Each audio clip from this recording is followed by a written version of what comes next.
নমস্কার বন্ধুরা, আজ আরও একবার অদ্ভুত রোমাঞ্চ রহস্যে প্রত্যেককে স্বাগত। বাংলা ও ইংরেজি সাহিত্যের কিছু রোমাঞ্চকর রহস্য দিয়ে সাজানো আমাদের এই চ্যানেল অদ্ভুত রোমাঞ্চ রহস্য। প্রত্যেকবারের মতো এবারও অদ্ভুত রোমাঞ্চ রহস্য নিয়ে হাজির হয়েছে আপনাদের জন্য নতুন আরেকটি গল্প। এবারের গল্প শেক্সপিয়ারের লেখা Antony and Cleopatra. William Shakespeare, জন্ম 23 এপ্রিল 1564, মৃত্যু 23 এপ্রিল 1616। উইলিয়াম শেক্সপিয়ার ছিলেন ইংরেজি ভাষার সর্বশ্রেষ্ঠ সাহিত্যিক এবং বিশ্বের একজন অগ্রণী নাট্যকার। তাকে ইংল্যান্ডের জাতীয় কবি এবং বার্ড অফ অ্যাভন নামেও অভিহিত করা হয়ে থাকে। তার যে রচনাগুলি পাওয়া গিয়েছে তার মধ্যে রয়েছে 38টি নাটক, 154টি সনেট, 2টি দীর্ঘ একখান কবিতা এবং আরও কয়েকটি কবিতা। কয়েকটি লেখা শেক্সপিয়ার যৌথভাবেও লিখেছিলেন। তার লেখা ইংরেজি ভাষার কয়েকটি শ্রেষ্ঠ সাহিত্যকীর্তি হল হ্যামলেট, কিং লিয়ার ও ম্যাকবেথ। 1623 সালে ফার্স্ট ফোলিওতে প্রকাশিত শেক্সপিয়ারের 36টি নাটককে উক্ত ফোলিওতে 3টে শ্রেণীতে ভাগ করা হয়। এগুলি হল কমেডি, হিস্ট্রি এবং ট্র্যাজেডি। তার লেখা কয়েকটি গল্প হল Romeo and Juliet, Macbeth, Julius Caesar, the comedy of errors, love's never lost, King John প্রভৃতি। আজকে উইলিয়াম শেক্সপিয়ারের লেখা একটি গল্প অ্যান্টনি অ্যান্ড ক্লিওপেট্রা আপনাদের সামনে তুলে ধরছি। গল্পটি আমরা নিয়েছি শেক্সপিয়ার সমগ্র থেকে। প্রধান চরিত্রে অ্যান্টনি আর ক্লিওপেট্রা, গল্পের সূত্রধার, গল্প পাঠে এবং বিভিন্ন চরিত্রে আমি প্রীতি। অদ্ভুত রোমাঞ্চ রহস্য শুরু হচ্ছে একটু ভয়, একটু সাসপেন্স এবং একটু রোমাঞ্চ নিয়ে আজকের নতুন গল্প অ্যান্টনি অ্যান্ড ক্লিওপেট্রা। চলুন শুরু করি।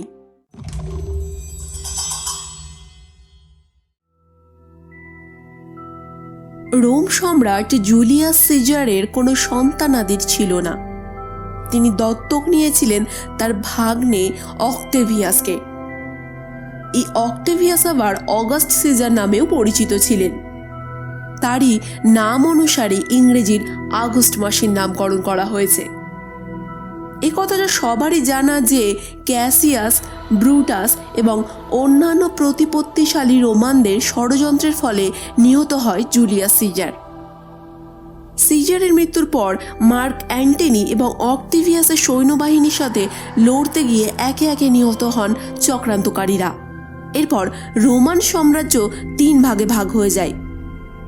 রোম সহ পশ্চিম ইউরোপের যাবতীয় রাজ্যগুলি শাসনের ভার হাতে নেন স্বয়ং অক্টেভিয়াস সিজার। আর মার্ক অ্যান্টনি পেলেন আফ্রিকা এবং পশ্চিম এশিয়ার যাবতীয় রাজ্য শাসনাভার।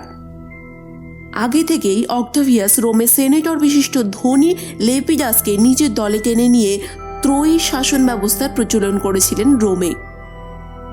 মার্ক অ্যান্টনি এবং অক্টেভিয়াসের মধ্যে ভাগাভাগি হবার পর যে সব রাজ্য বাদ রইল সেগুলি শাসনভার হাতে পেলেন লেপিডাস। রোম সাম্রাজ্যের অন্তর্ভুক্ত হলেও স্বাধীনভাবে ইজিপ্ট বা মিশরের রাজত্ব চালাতেন গ্রিস বংশীয় সম্রাট টলেমির বংশ। অ্যান্টনি যখন আফ্রিকায়, সে সময় মিশরের সিংহাসনে আসীন ছিলেন সম্রাট চতুর্থ টলেমির মেয়ে ক্লিওপেট্রা। দেখতে কালো হলেও মোহিনী শক্তি বলে যা বোঝায় তার কমতি ছিল না।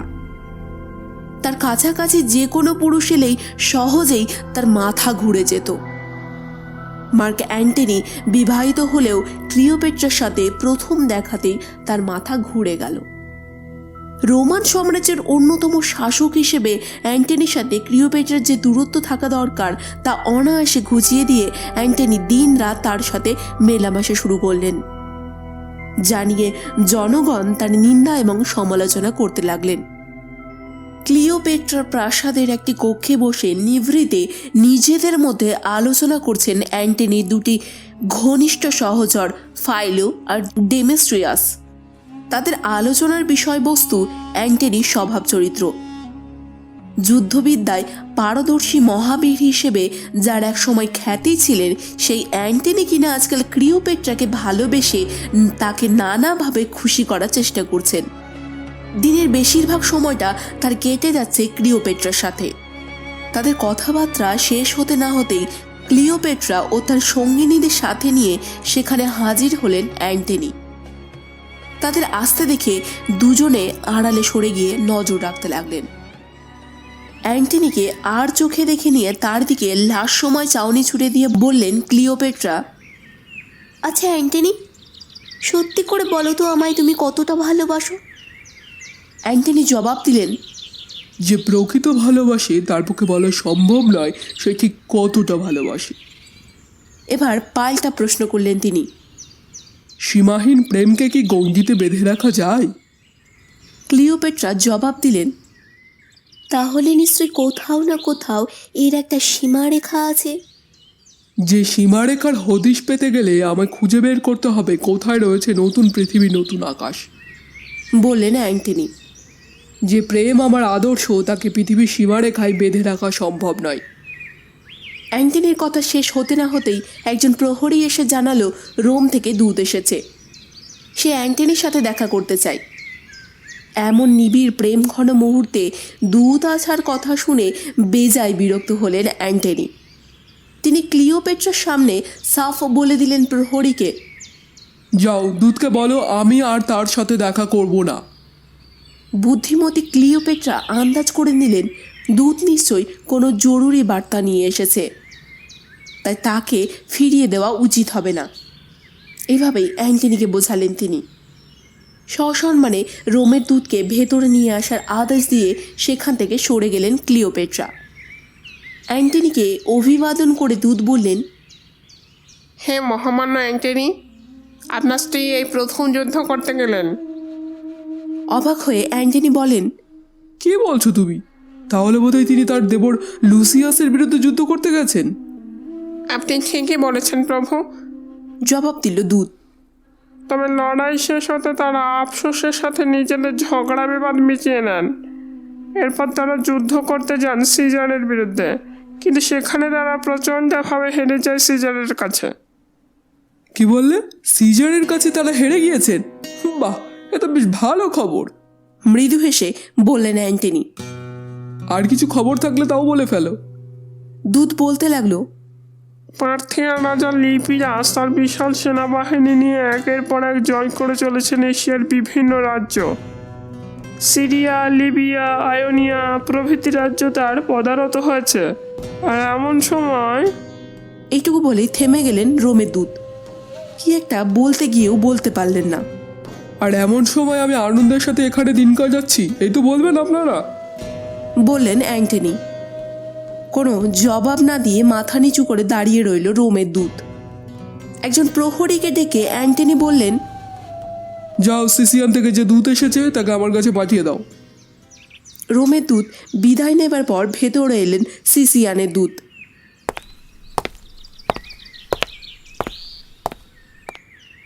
অ্যান্টনিকে অভিবাদন জানিয়ে সে বলল, প্রভু, আপনার জন্য এক দুঃসংবাদ বয়ে নিয়ে এসেছি আমি। সামান্য কিছুদিন আগে আপনার স্ত্রী ফুলভিয়া হঠাৎ মারা গেছেন। কি বললে? ফুলভিয়া মারা গেছে? অবাক হয়ে দূতের মুখের দিকে তাকিয়ে বললেন অ্যান্টনি। কবে, কোথায়, কিভাবে মারা গেল ফুলভিয়া? প্রভু, তিনি সিসিয়ানে মারা গেছেন। এই বলে দূত একটা চিঠি বাড়িয়ে দিলেন অ্যান্টনির দিকে। এতেই আপনার স্ত্রীর মৃত্যু সমস্ত বিবরণ লেখা আছে, বলে চিঠিটা অ্যান্টনির হাতে দিয়ে তাকে অভিবাদন জানিয়ে বিদায় নিলেন দূত। মনে মনে আক্ষেপ করতে লাগলেন অ্যান্টনি। হাই, ফুলভিয়া আমায় একা ফেলে চলে গেল। ও যতদিন বেঁচে ছিল প্রতি পদে আমি উপেক্ষা করেছি তাকে। সে আমার যোগ্য না বলে আমি তাকে দূরে সরিয়ে দিয়েছি। আজ তার মৃত্যু সংবাদ শুনে মনের ভেতরটা এমন হাহাকার হয়ে উঠেছে যা আমি কখনো ভাবিনি। এক সময় মনে হতো ফুলভিয়ার মৃত্যু সংবাদ শুনে আমার মন আনন্দে উতলে উঠবে। আজ দেখছি তার বিপরীতটা ঘটছে। প্রিয়জন হারাবার ব্যথায় দুঃখে ভরে উঠেছে মন। মহিষী ফুলভিয়াকে ফিরে পাবার জন্য বারবার ব্যাকুল হয়ে উঠছে মন। আজ বুঝতে পারছি ক্লিওপেট্রা একটা মায়াবিনী। সে তার রূপ যৌবনের নাগ পাশে আষ্টে পৃষ্ঠে বেঁধে রেখেছে আমায়। এর ফলে একের পর এক সর্বনাশ ঘটে চলেছে আমার। এ থেকে বাঁচার একমাত্র উপায় সেই অদৃশ্য নিগর ভেঙে কুহকিনীর মায়াজাল কেটে বেরিয়ে আসা, নইলে ভবিষ্যতে আরও কত সর্বনাশ হবে কে জানে। অন্যতম ঘনিষ্ঠ অমাত্য এলোভারবাস ঘরে ঢুকতেই নিজেকে সামলিয়ে নিলেন অ্যান্টনি। তার হালকা রসিকতার জবাবে বললেন, বন্ধু, এবার আমায় এই দেশ ছেড়ে চলে যেতে হবে। তার দিকে আর চোখে তাকিয়ে বললেন এলোভারবাস। সে কি কথা? আপনি চলে গেলে এখানকার মেয়েগুলোর কি দশা হবে? এ সবাই তো আপনার প্রেমিকা। আপনি কি একবারও ভেবে দেখেছেন আপনার অবর্তমানে এরা সবাই মরে যাবে? আপনি যাই বলুন না কেন এলোভারবাস, এইসব রসিকতা করে আমায় আর আটকাতে পারবেন না। এভাবে সময় কাটানো মোটেই উচিত হচ্ছে না। তাছাড়া কিছুক্ষণ আগে স্ত্রী ফুলভিয়ার হঠাৎ মৃত্যু সংবাদ পেয়েছি দূতের মুখে। দুঃসংবাদ বলছেন কেন? এ তো রীতিমতো সুসংবাদ। স্ত্রীর মৃত্যু সংবাদ শুনে কোথায় আপনি আনন্দ ফুর্তি করবেন, তা নয় শোকাহত হয়ে পড়লেন। যে নিষ্ঠুর নিয়তি আপনার স্ত্রীকে নিয়ে গেছেন, দেখবেন তিনি আবার মেলা প্রেমিকা উপহার দেবেন আপনাকে। অ্যান্টনি বললেন, এটা রসিকতা করার সময় নয় এলোভারবাস। রোমের যা পরিস্থিতি, তাতে এখনই আমার সেখানে যাওয়া উচিত। আমি তো বুঝতে পারছি বন্ধু, তবে এখানকার কথাও কি আপনি ভেবে রেখেছেন? হাসি মুখে বললেন এলোভারবাস। আমার তো মনে হয় না ক্লিওপেট্রা যেতে দেবে আপনাকে। অ্যান্টনি বললেন, এলোভারবাস, আপনি কি রোমের কোনো খোঁজখবর রাখেন? জানেন কি সেক্সটাস পম্পিয়াসের আদেশে তার সেনাবাহিনীর রোমের সমুদ্র উপকূল দখল করে কার্যত সিজারের বিরুদ্ধে বিদ্রোহ ঘোষণা করেছে? সাধারণ মানুষও সমর্থন করেছেন পম্পিয়াসকে। এই বিদ্রোহের সময় মত দমন করার জন্য আমার আজই রওনা দিতে হবে অভিমুখে। দূত মারফত সংবাদ পেয়ে অ্যান্টনি যে রোমে ফিরে যাওয়ার ব্যবস্থা করছেন সে খবর ইতিমধ্যে জেনে গেছেন ক্লিওপেট্রা। তিনি তার দুই সহচারী আইরাস ও চার্মিয়ানের সাথে একান্তভাবে আলোচনা করছেন কিভাবে অ্যান্টনিকে আটকে রাখা যায় আলেকজান্দ্রিয়ার প্রাসাদে। তিনি তাদের আদেশ দিলেন অ্যান্টনিকে খুঁজে আনতে। সহচরী চার্মিয়ান বলল, তুমি যদি সত্যি অ্যান্টনিকে ভালোবেসে থাকো তবে তার রোম যাত্রা আটকিও না। সহচরীর কথায় বেজায় ক্রুদ্ধ হয়ে ক্লিওপেট্রা বললেন, তোমার মত অনুযায়ী চলে অ্যান্টনিকে হারাতে বেশি দেরি হবে না আমার। কিছুক্ষণ বাদে ক্লিওপেট্রা খুঁজতে অ্যান্টনিকে নিজেই হাজির হলেন সেখানে।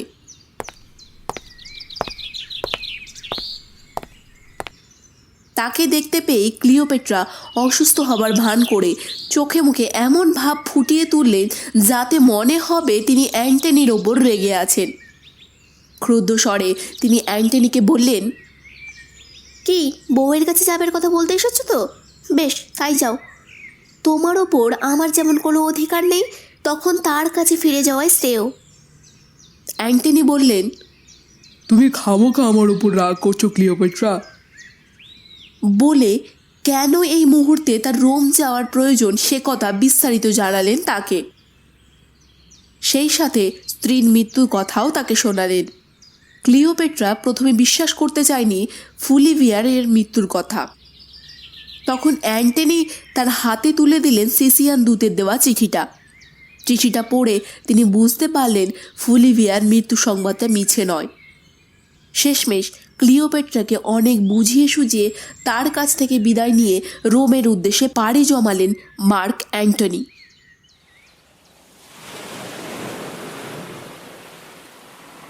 এদিকে সিজারের প্রাসাদে বসে ত্রয়ী শাসন ব্যবস্থার অপর দুই কর্ণধার লিপিডাস ও অক্টেভিয়াস সিজার আলোচনায় মগ্ন ছিলেন রোমের রাজনৈতিক পরিস্থিতি নিয়ে।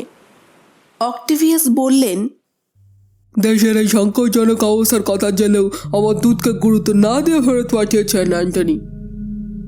অদ্ভুত লোক এই অ্যান্টনি। বীর যোদ্ধা বলে যারা তো খ্যাতি, যেখানে জুলিয়াস সিজারের সঙ্গী হয়ে নানা দেশে যুদ্ধ করেছেন, সেই অ্যান্টনি আজ মিশরে বসে ক্লিওপেট্রার মতো এক রাবণের সাথে দিন কাটাচ্ছেন। মদ আর মেয়ে মানুষ আজ তার সর্বনাশের সঙ্গী হয়েছে। সম্ভবত উনি ভুলে গেছেন রোম সাম্রাজ্য রক্ষার দায়িত্ব শুধু আমাদের নয়, তারও রয়েছে। অক্টেভিয়াসের কথা শেষ হতে না হতেই এক দূত ভেতরে এসে তাকে অভিবাদন জানিয়ে বলল, দিন দিন জলপথের ক্ষমতা বেড়েই যাচ্ছে সেক্টাস পম্পিয়াসের। তার পেছনে বহু লোকের সমর্থনও রয়েছে। সেই সাথে মেনেক্রেটিস আর মেনাস নামে ভূমধ্য সাগরে দুই কুখ্যাত জলদস্যু তাদের লোকজন নিয়ে অবাধে লুটপাট চালিয়ে যাচ্ছেন সমুদ্র তীরবর্তী এলাকায় লোকেদের ওপর। কখনো সেই জলদস্যুরা তাদের উপর হানা দেবে এই ভয়ে বণিকরা আর কেউ জাহাজ বোঝাই পণ্য নিয়ে সমুদ্র পাড়ি দিচ্ছে না। দূতের কথা সব শুনে অক্টেভিয়াস বললেন, লিপিডিয়াস, আজই আপনি সৈনিকদের ডেকে পাঠিয়ে নির্দেশ দিন তারা যেন অবিলম্বে যুদ্ধের জন্য প্রস্তুত হয়। অক্টেভিয়াস আর লিপিডাস যখন নিজেদের মধ্যে আলোচনারত, সেই সময় ওই প্রাসাদের এক নির্ভীত কক্ষে রাজনৈতিক আলোচনায় ব্যস্ত তাদের পরম শত্রু সেক্টাস পম্পিয়াস। তার সাথে রয়েছে দুই কুখ্যাত জলদস্যু মেনেক্ট্রাস এবং মেনাস, যাদের সন্ত্রাসের দরুণ ভূমধ্য সাগরে তীরবর্তী এলাকায় লোকেরা শান্তিতে ঘুমোতে পারে না। দুই জলদস্যুর সাথে এমন মেজাজে কথা বলছিলেন পম্পিয়াস যেন সিজারের সাথে তাদের লড়াই বেঁধে গেছে আর সেই লড়াইয়ে তারাই জিতেছেন। রাজ্য শাসনের নামে রোমের জনগণকে শোষণ করেছে অক্টেভিয়াস, আর ওদিকে মিশরের রানীকে নিয়ে পড়ে রয়েছেন অ্যান্টনি। এই যখন অবস্থা, তখন সিজারের সাথে যুদ্ধে আমরা অবশ্যই জয়ী হব, এ আমার দৃঢ় বিশ্বাস। পম্পিয়াস তার কথা শেষ করতে না করতেই একজন দূত এসে জানালেন অক্টেভিয়াস আর লিপিডাস যে যার সৈন্যবাহিনী নিয়ে লড়াইয়ের জন্য প্রস্তুত হচ্ছেন। আর কিছুক্ষণ বাদে পম্পিয়াসের এক ঘনিষ্ঠ বন্ধু ভ্যারিয়াস বললেন, রোমের দিকে ফিরে এসেছেন মার্ক অ্যান্টনি। জলদস্যু মেনিথ্রোয়েটিস বলল, অ্যান্টনির ফিরে আসার কথা শুনে হতাশ হবার কিছু নেই। আপনার নিশ্চয় মনে আছে পম্পি কিছুদিন আগে সিজারের বিরুদ্ধে যুদ্ধ ঘোষণা করেছিল, অ্যান্টনির ভাই ও তার স্ত্রী। কাজেই সিজার যে অ্যান্টনির ওপর তেমন খুশি নন সেটা ধরে নিয়ে এগোতে হবে আমাদের। যে সেক্টাস পম্পিয়াস রোমের 3 শাসনকর্তার রাতে ঘুম কেড়ে নিয়েছেন, তার বাবা পম্পি একসময় ছিলেন রোমের হর্তাকর্তা বিধাতা। তিনি নিহত হন জুলিয়াস সিজারের হাতে। অ্যান্টনির এই কথা জানতে বাকি নেই, পিতৃহত্যার প্রতিশোধ নিতেই অক্টেভিয়াসের সিজারের সাথে যুদ্ধে জয়ী হবার জন্য পম্পিয়াস যে ভূমধ্য সাগরে দুই কুখ্যাত জলদস্যুকে তার দলে ভিড়িয়েছেন সে কথা জানেন অ্যান্টনি। এর ফলে এমনই শক্তিমান হয়েছে পম্পিয়াস, যার সামনে অক্টেভিয়াস লিপিডাসের মিলিত বাহিনী মোটেও দাঁড়াতে পারবে না। যুদ্ধে পম্পির জয় অনিবার্য। তাহলে রোমান সাম্রাজ্য ভেঙে টুকরো টুকরো হয়ে যাবে। অন্যদিকে পম্পি হেরে গেলেও সিজারের শক্তি বেড়ে যাবে। তিনি জোর গলায় বলতে পারবেন অ্যান্টনির সাহায্য ছাড়াই এত বড় যুদ্ধ করেছেন। স্বভাবতই অ্যান্টনির গুরুত্ব কমে যাবে। যুদ্ধে পম্পি জিতুক আর বা তার সাহায্য ছাড়াই সিজারের হাতে পম্পি পরাজিত হোক, দুটোর কোনোটাই চায় না অ্যান্টনি। জাহাজে ফেরার সময় এইসব কথা তার মনে মনে বারবার আলোড়িত হচ্ছে।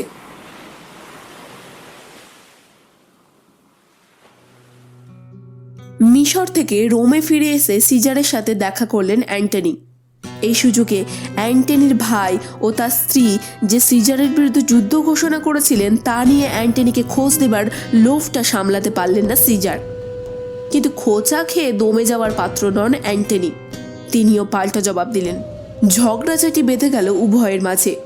সে সময় লিপিডাস ছাড়া আরও 2জন বয়স্ক কূটনীতিক ছিলেন সেখানে। তাদের নাম সেসিনাস আর এগ্রিপা। তারা দুজনেই অক্টেভিয়াসের হিতৈষী ছিলেন। তাদের দুজনকে শান্ত করতে গিয়েলেন। তারা বললেন, কি শুরু করেছেন আপনারা? তাতে যে আমাদের শত্রু পম্পিয়াসের সুবিধা হবে তা বোঝার মতো বোধ কি আপনাদের হারিয়ে ফেলেছেন? আমাদের উচিত এই সংকটে হাতে হাত মিলিয়ে তাকে সংকট মুক্ত করা। সব কিছু স্বাভাবিক হলে আপনারা নিজেদের বিবাদ নিজেই মিটিয়ে নেবেন।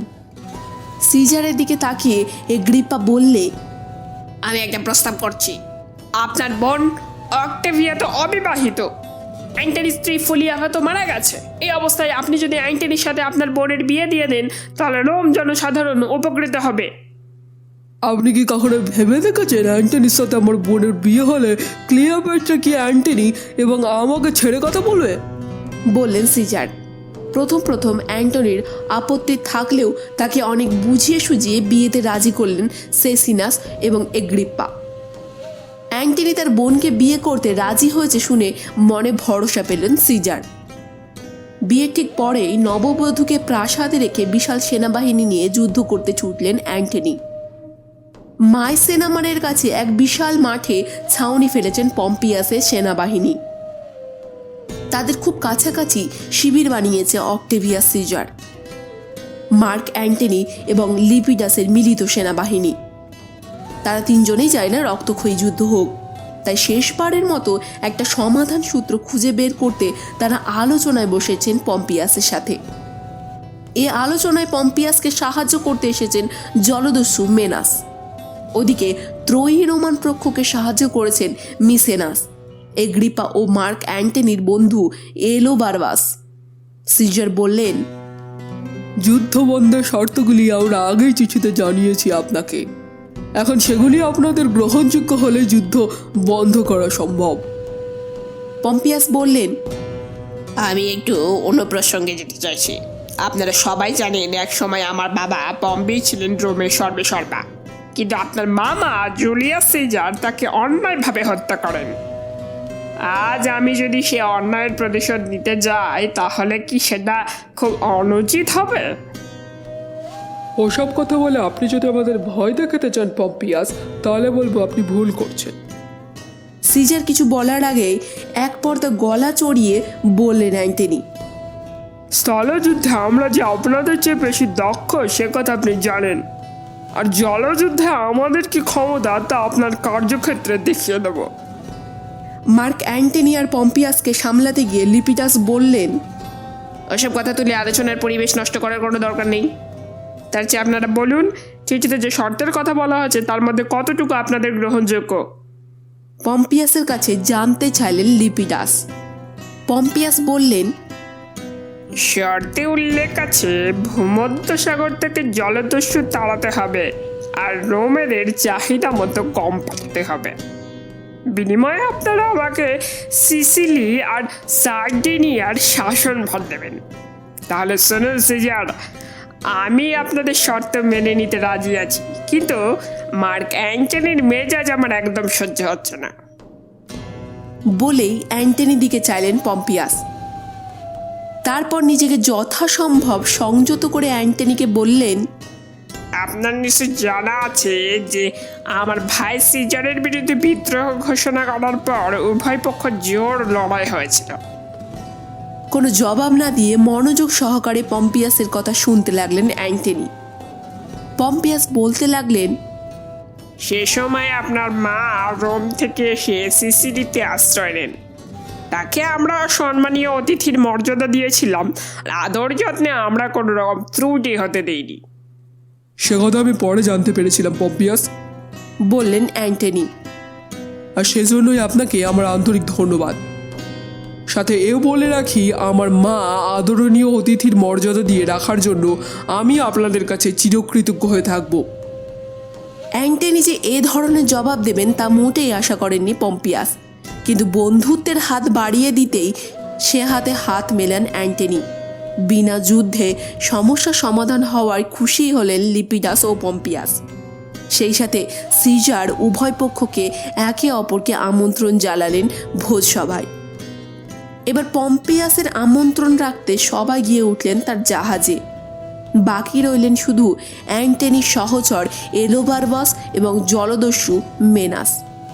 ধারে কাছে সিজার বা অ্যান্টনির কেউ নেই দেখে মেনাস বলল, আমার মনে হয় রাজনৈতিক স্বার্থসিদ্ধি হাসিল করতে এত তাড়াতাড়ি বোনের সাথে অ্যান্টনির বিয়ে ঠিক করেছেন সিজার। সায় দিয়ে বললেন এলোবারবাস, আমারও তাই মনে হয়, তবে এই কথা ঠিক, এই বিয়ে শুভ হবে না।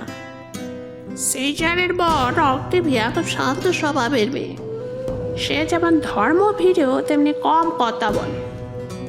অ্যান্টনি তো খুব শীঘ্রই মিশরে ফিরে যাবে ক্লিওপেট্রার কাছে। আমার স্থির বিশ্বাস তারপরেই আগুন চলে উঠবে রোমে। এরপর পম্পিয়াসের জাহাজে এলোভারবাসকে নিয়ে গেলেন মেনাস। ভোজসভা চলাকালীন সে পম্পিয়াসের অতিথিদের আড়ালে ডেকে নিয়ে গিয়ে বলল, প্রভু, আপনি কি আজ রাতে গোটা পৃথিবীর মালিক হতে চান? নেশার ঘরে কি যা তা বলছো মেনাস? বিরক্তি সহকারে তার দিকে তাকিয়ে বলেন পম্পিয়াস। বিশ্বাস করুন প্রভু, আমি নেশা করে এ কথা বলছি না। এই বলে পম্পিয়াসের কানের কাছে মুখ নিয়ে ফিসফিস করে মেনাস বলল, এখন সারা পৃথিবীর মালিক এই তিনজন, অক্টেভিয়াস, সিজার, লিপিডাস আর মার্ক অ্যান্টনি। এবার বলুন আপনি রাজি আছেন কিনা, তাহলে আমি দড়ি কেটে জাহাজ ছেড়ে দিচ্ছি। জাহাজ মাঝ সমুদ্রে পৌঁছলে আমি এক এক করে ওদের মেরে সমুদ্রে জলে ফেলে দেবো। তারপর আপনি হবেন সারা পৃথিবীর মালিক। এখন বলুন আপনি রাজি কিনা। হেসে পম্পিয়াস বললেন, মতলবটা যখন তোমার মাথায় এসেছে তখন কাজ করে ফেলেই আমায় বলতে পারতে, তাহলে আমার কিছু বলার ছিল না। কিন্তু এখন ওসব করতে গেলে সেটা হবে শয়তানি। আগেই বলে দিচ্ছি, ওর মধ্যে আমি নেই। তখন নেশার ঘুরে আচ্ছন্ন মেনাস। পম্পিয়াসের কথা পছন্দ না হওয়ায় সে সরে গেল আড়ালে। ওদিকে 3 রোমান প্রতিনিধির মধ্যে সবচেয়ে বেসামাল অবস্থা লিপিডাসের। চলাফেরার মতো পর্যায় নেই সে। পম্পিয়াসের এক চাকর তাকে পাঁজা কোলা নিয়ে জাহাজ থেকে নামিয়ে দিল। ইশারায় লিপিডাসকে দেখিয়ে মেনাসের উদ্দেশ্যে বললেন পম্পিয়াস, তুমি পৃথিবীর মালিকানার কথা বলছিলে না? যে দেখো পৃথিবীর 3 ভাগ মালিকের 1 ভাগের অবস্থা। এমন নেশা করেছে যে নিজের পায়ে দাঁড়িয়ে থাকতে পারছে না। শেষে কিনা বাচ্চা ছেলের মতো আমার চাকরের কোলে বসে জাঙ্গায় নামতে হচ্ছে তাকে। ওদিকে বহুদিন অ্যান্টনিকে না দেখে বেশ মনমরা হয়ে প্রাসাদে বসে আছেন ক্লিওপেট্রা। এর মাঝেই একদিন দূতের কাছে শুনতে পেলেন অ্যান্টনি আর অক্টেভিয়াসের বিয়ের খবর।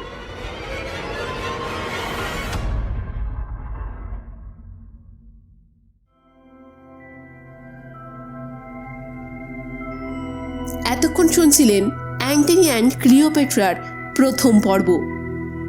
প্রথম পর্ব এখানেই শেষ করছি। ফিরে আসব দ্বিতীয় পর্ব নিয়ে। সঙ্গে থাকুন অদ্ভুত রোমাঞ্চ রহস্যের।